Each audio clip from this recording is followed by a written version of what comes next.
வணக்கம். தொடர்ந்து நம்ம சேனலுக்கு சப்போர்ட் பண்ணி, நல்ல விதமா நம்ம சேனல் ஆரோக்கியமா கொண்டு போயிட்டுருக்க உங்கள் அனைவருக்கும் நன்றி. சப்ஸ்கிரைப் பண்ணாதவங்க சப்ஸ்கிரைப் பண்ணிக்கங்க அப்படின்னு ஒரு ரெக்வெஸ்ட்டா கேட்டுட்டு, தொடர்ந்து நம்ம செய்திக்குள்ள போலாம். இப்போ பார்த்தீங்கன்னா, யார் யார் எந்தெந்த தொகுதியில நிக்க போறாங்க, முக்கியமான தலைகள். குறிப்பா பார்த்தீங்கன்னா, கரூர்ல செந்தில் பாலாஜி நிக்க மாட்டாரு. இந்த தடவை கோயம்புத்தூர்ல அவர் போட்டி போட போறாரு. ஏன்னா, அவர் கோயம்புத்தூர் பொறுப்பாளரா இருக்கிறாரு. கோயம்புத்தூர்ல வேட்பாளர்கள் தேர்வு, அவங்கள ஜெயிக்க வைக்கிறதுக்கான முயற்சி எல்லாமே அவர் எடுத்துக்கிட்டு இருக்காரு. அப்படிப்பட்ட ஒரு சூழ்நிலையில திமுக அவருக்கு கோயம்புத்தூர் கொடுக்க போகுது. கோயம்புத்தூர்ல ஏதோ ஒரு தொகுதியில அவர் போட்டி போட போறாரு திமுக சார்பா அப்படிங்கிற மாரிலாம் எல்லாம் பேச்செல்லாம் பயங்கரமா இருந்தது. இதுக்கு செந்தில் பாலாஜி பெருசா எந்த விதமான ரியாக்டும் பண்ணிக்கல, சொல்லல. அதனால பார்த்தீங்கன்னா, அவர் அமைதியா இருக்கிறத பொறுத்து சொல்லணும் பார்த்தோன்னா பார்த்தீங்கன்னா, சரி செந்தில் பாலாஜி கோயம்புத்தூர்ல தான் போட்டி போட போறாரு அப்படிங்கிற மாரி எண்ணம் எல்லாத்துக்குமே இருந்தது.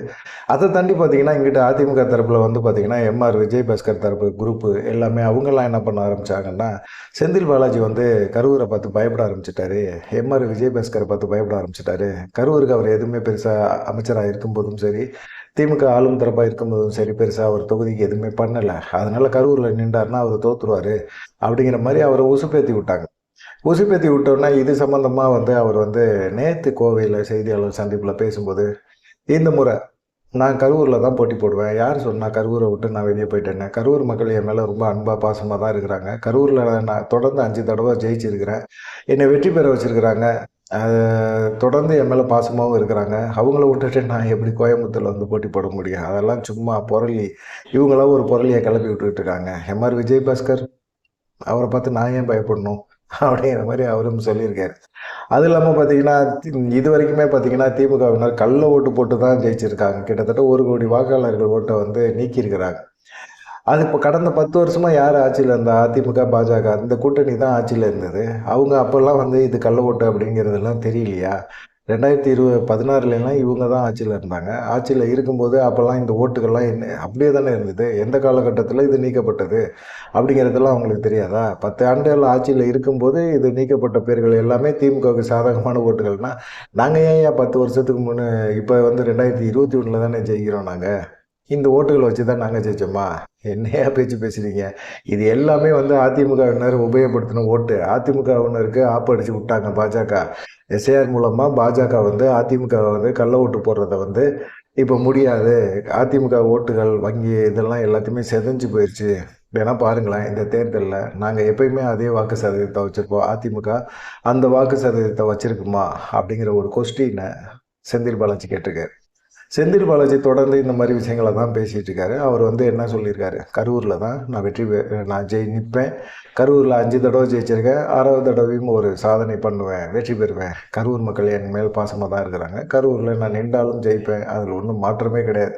அப்படிங்கிறத தெளிவுபடுத்திட்டாரு. அதனால செந்தில் பாலாஜி கோயம்புத்தூர் போவாரு, அங்க போவாரு அப்படின்லாம் சொல்லிட்டே இருக்காதீங்க அப்படிங்கிற மாரி இருக்கு. சரி, உசிலம்பட்டி மிக முக்கியமான தென் மாவட்டங்கள்ல முக்கியமான ஒரு தொகுதி உசிலம்பட்டி. இதுல பார்த்தீங்கன்னா, எப்பயுமே அகில இந்திய பார்வர்ட் பிளாக் கட்சி கதிரவன். அவர் எப்பயுமே யாரோட கூட்டணி வைக்கிறாரோ அவங்களோட நின்று சிங்கம் சின்னத்துல அங்க போட்டி போடுவார். அவருக்கு அங்க வாய்ஸ்கள் அதிகமா தான் இருக்கு. வாய்ப்புகளும் அதிகமாக தான் இருக்கு. ஆனா கடந்த முறை பார்த்தீங்கன்னா, பார்வர்ட் பிளாக் கட்சி தோத்து போயிடுச்சு. அதிமுகவில் ஐயப்பன் ஜெயிச்சாரு. ஐயப்பன் இப்போ ஓபிஎஸ் தரப்புல இருக்கிறாரு. அதனால பார்த்தீங்கன்னா, உசிலம்பட்டி தொகுதி இந்த தடவை யார் போட்டி போடுவா? கடந்த முறையே பார்த்தீங்கன்னா, உசிலம்பட்டி தொகுதியில தினகரனை போட்டி போட சொன்னாங்க. ஆனா அவர் கோயில்பட்டிக்கு போயிட்டாரு. கோயில்பட்டியில நமக்கு செல்வாக்கு இருக்கு அப்படிங்கிற மாரி அவர் எண்ணத்துல இருந்தாரு. ஆனா இப்ப பார்த்தீங்கன்னா, ஃபார்வர்ட் பிளாக் கட்சி சார்பா கடந்த முறை கதிரவன் அவர் போட்டி போட்டாரு. அதிமுக சார்பா ஐயப்பன் போட்டி போட்டாரு. அம்மா மக்கள் முன்னேற்ற கழகம் சார்பா பார்த்தீங்கன்னா, மகேந்திரன் அப்படிங்கிறவரு ஒருத்தர் போட்டி போட்டார். இங்க ஓட்டு வங்கிய நிர்ணயிக்கிறது முக்குளத்து சமுதாய மக்கள் தான். இதுல பார்த்தீங்கன்னா, ஐயப்பன் அந்த ஓட்டை வாங்கி அவர் ஜெயிச்சிட்டாரு, வெற்றி பெற்றார். அடுத்த முறை உசிலம்பட்டி உங்களுக்கு தான் அப்படின்னு சொல்லிட்டு மகேந்திரனுக்கு அம்மா மக்கள் முன்னேற்ற கழகம் சார்பா சொல்லியிருந்தாங்க. அதே மாதிரி மக்களும் நீங்க அடுத்த தடவை உங்களுக்கு கண்டிப்பா நாங்க ஓட்டு போடுறோங்கன்னு அப்படின்னு சொல்லியிருந்தாங்க.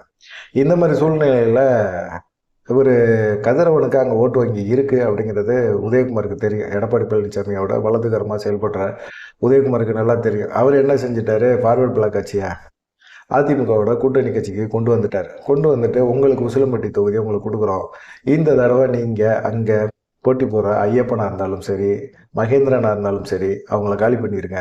உங்களுக்கு மக்களோட வாய்ப்பு இருக்குது. நாங்களும் வந்து பிரச்சாரத்துக்கு வருவோம். நாங்கள்லாம் பிரச்சாரம் பண்ணால் கண்டிப்பாக முக்குளத்து சமுதாய மக்கள் ஓட்டு உங்களுக்கு விழுந்துரும். நீங்கள் கவலைப்படாதீங்க அப்படிங்கிற மாதிரிலாம் ஆறுதல் சொல்லி ம கதிரவனை கொண்டாந்து சேர்த்தாச்சு. கூட்டணிக்குள்ளே கொண்டாந்து சேர்த்தாச்சு. ஃபார்வர்ட் பிளாக் கட்சியை சேர்த்த பிறகு இப்போ வந்து என்னன்னா, கதிரவனுக்கு அதிமுக அங்கே சீட்டு தருமா அப்படிங்கிற ஒரு டவுட்டு இருந்துகிட்டே இருக்கு.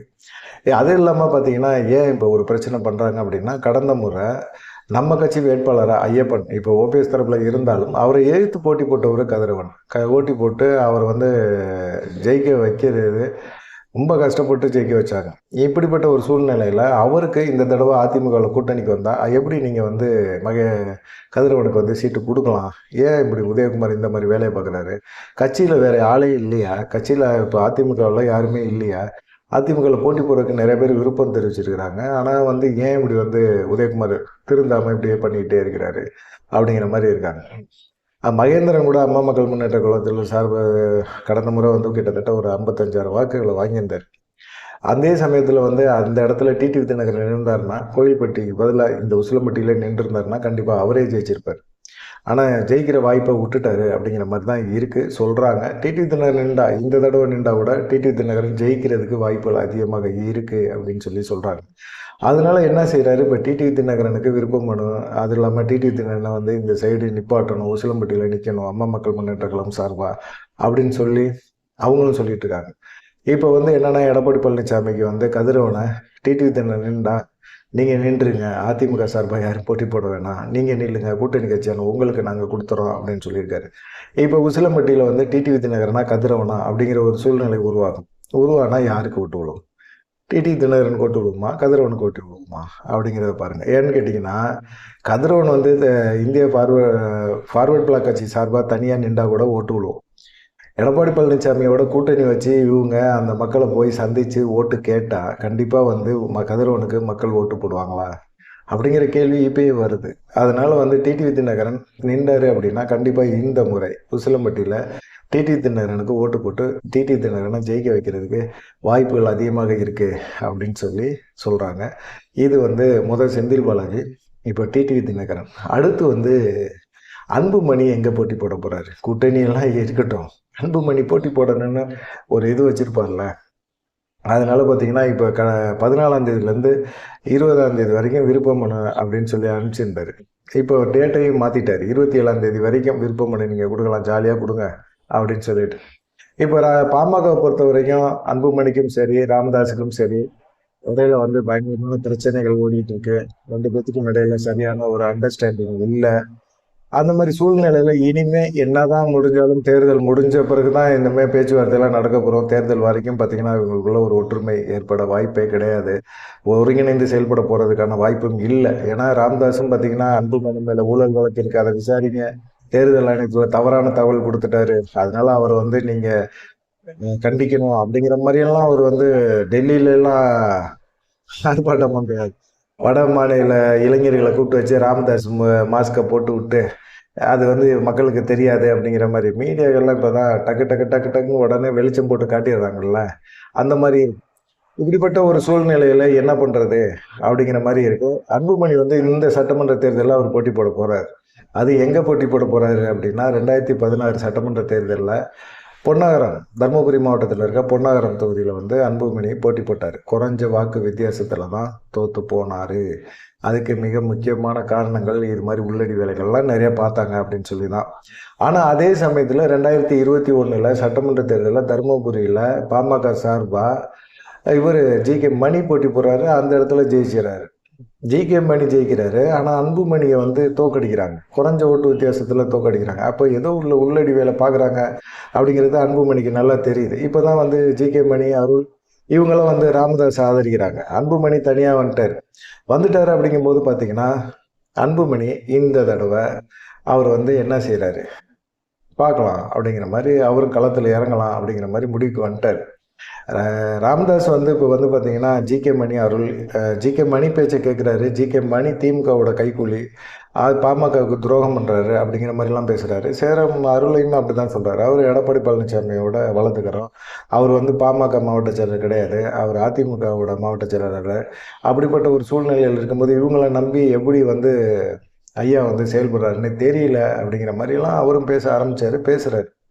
ஆனால் இந்த தடவை வந்து ஜிகே மணி கண்டிப்பாக வந்து பாமக சார்பாக அவருடைய அப்பா ராமதாஸ் கட்சி சார்பாக, ராமதாஸ் பாமக சார்பாக வந்து ஜிகே மணி பொன்னாரத்தில் போட்டி போட்டார் அப்படின்னா, அதே இடத்துல வந்து அன்புமணி பாமக சார்பாக அவரும் போட்டி போடுவார் அப்படிங்கிற மாதிரி சொல்கிறாங்க. பொன்னாரத்தில் போட்டி போடணும் அப்படிங்கிற ஒரு முடிவு எடுத்துட்டார். பாமக ஓட்டு செதையுமே அப்படிங்கிற மாதிரி இருந்தாலும் ஜிகே மணியா நானா பார்த்துருவோம் அப்படிங்கிற ஒரு எண்ணத்தில் அன்புமணி இருக்கார் அப்படிங்கிற மாதிரி சொல்கிறாங்க. அதனால பார்த்தீங்கன்னா தருமபுரி மாவட்ட நிர்வாகிகள் ஏராளம் பேர் வந்து நீங்கள் பொன்னகரத்தில் தான் போட்டி போடணும்னு சொல்லிட்டு அன்புமணிக்காக விருப்ப மனு வாங்கியிருக்கிறாங்க அப்படிங்கிற மாதிரி இருக்குது. அதே போல் வந்து பார்த்தீங்கன்னா நாடாளுமன்ற தேர்தலில் தருமபுரியில் அன்புமணியோட மனைவி செவுமியா வந்து போட்டி போட்டாங்க. குறைஞ்ச வாக்கு வித்தியாசத்தில் தான் தோற்று போனாங்க. ஜெயிப்பாங்க அப்படின்னு கடைசி வரைக்குமே எதிர்பார்க்கப்பட்ட ஒரு சூழ்நிலை. ஆனால் கண்டிப்பாக சௌமியா அன்புமணினால ஜெயிக்க முடிஞ்சிருக்கும், ஜெயிச்சிருக்கலாம். ஆனால் அங்கே வந்து என்னன்னு கேட்டிங்கன்னா, இது போல் ஜிகே மணி, அருள் இது போல் போன்ற நபர்கள் பாமகவில் இருக்க கட்சி நிர்வாகிகளோட பேசி நீங்கள் வந்துலாம் அங்கெல்லாம் வந்து அவங்களுக்கு வேலை செய்யாதீங்க, அவங்கள தோக்கடிங்க, அவங்களுக்கு ஓட்டு போடாதீங்க, திமுக ஓட்டு போடுங்க, நம்ம ஆளுங்களை ஓட்டு போட சொல்லுங்கள் அப்படின்னு சொல்லி இது பண்ணாங்க. ஆனால் சௌமியா அன்புமணி என்ன செஞ்சாங்க, களத்தில் இறங்கி வேலை பார்த்தாங்க. அவங்க களத்தில் இறங்கினது இல்லாமல் அவங்க மகள்களும் களத்தில் இறங்கி வேலை பார்த்தாங்க. அதனால பார்த்தீங்கன்னா ஓரளவுக்கு ஒரு டீசெண்டான ஒரு ஓட்டுகளை வாங்க முடிஞ்சது.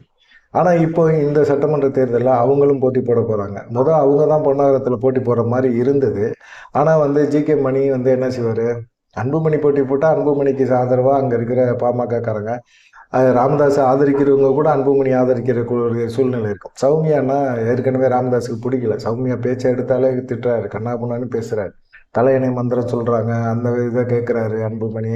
அதனால எல்லாமே முடிஞ்சு போச்சு, பாமகவே முடிஞ்சிருச்சு அப்படி இப்படிங்கிற மாதிரி பேசுகிறாரு.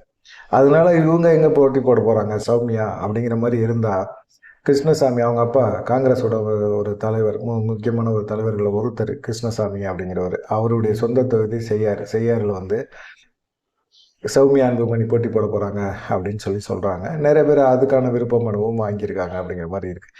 இந்த 3 முக்கியமான தலைகள் யார் யார் எங்கே போட்டி போட போகிறாங்க அப்படிங்கிற ஒரு விஷயம்தான் இப்போ பரபரப்பாக அதிமுக வட்டாரத்தில் பேசப்படுது. இதை பற்றி நீங்கள் என்ன நினைக்கிறீங்க அப்படிங்கிற ஒரு விஷயத்தை மறக்காமல் கமெண்ட் பண்ணுங்கள். நன்றி, வணக்கம்.